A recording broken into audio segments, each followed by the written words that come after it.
Okay, now we're going to carry out a balancing study, line balancing study. So we click on balancer and we can open a new balance study and we're going to call it balancer 2.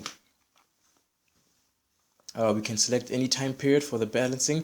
So let's select year, and now we have to indicate our yearly demand, which is 350,000. We're just taking values. We indicate a 91% shift efficiency, a reject rate of let's say 4, and a delay rate of 5. Minutes per shift, let's say 440. Let's say 3 shifts a day, 6 days a week, and 47 weeks per year. This automatically calculates our takt time, and there we have 0.88407 minutes. And now we can select product 7AB2's route. Remember, we defined that in the previous video, and now we have the 3 processes there, and then we can click balance and it automatically does the balancing for us. We can actually add an extra process if we want to. We can add as many as we want to actually. So we have, let's add muffler and assign a time to it. So we can actually choose PTS, time study or correlation, whichever one we want. Let's actually choose a correlation. Oh no, we'll just see all the correlation that we have. We just set us a time of 2 minutes. Yeah. Okay, so now we can click balance again, and there we have muffler. And all of these variables now exist. For the study, we have our standard time, our number of stations, rounded off, our average time, our percentage loading. We can see our hours per unit, units per hour, available hours per unit, available capacity per station per hour, and our total available capacity per hour.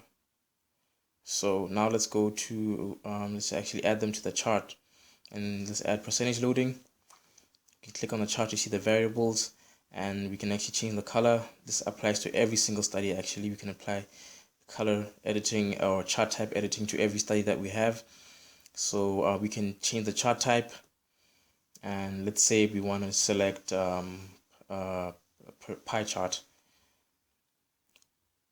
That's how a pie chart would look, or we can change it to a Pareto chart where they're ordered for in decreasing order.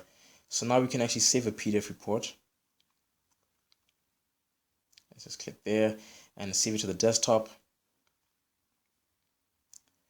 And then let's open it up on the desktop, and we have a report there which is going to list the table, the chart which we loaded, as well as the final variables for the which we entered earlier on, our demand, our delay rates, and etc. We can actually create a PDF report with all. So let's go to analytics, and let's right click and see export to PDF with all charts. Let's see with all charts, and click save. And this is going to create a PDF document which looks exactly the same as the previous one, but it has every single chart for every single variable. So there you have all your variables, you have your table, and then you have all your charts. Now we want to actually show you how to open and save Pi files. So we're going to save a Pi BL file. This applies to every study. We're going to save a Pi BL file, which is a special file that contains all the data for the specific study that you load. Save to the desktop, and you want to open it up later on. So let's go to home, balance studies. Let's open up a different study. Let's open roll call. And after we open up roll call, there we see we can open a BL file. We're going to find the BL file which we just saved right now.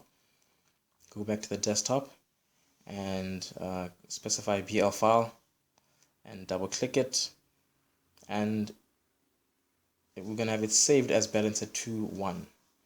So now we have 2 balancer studies. We're just showing you how to open up and save different folders in case you want to move your studies to and from different computers.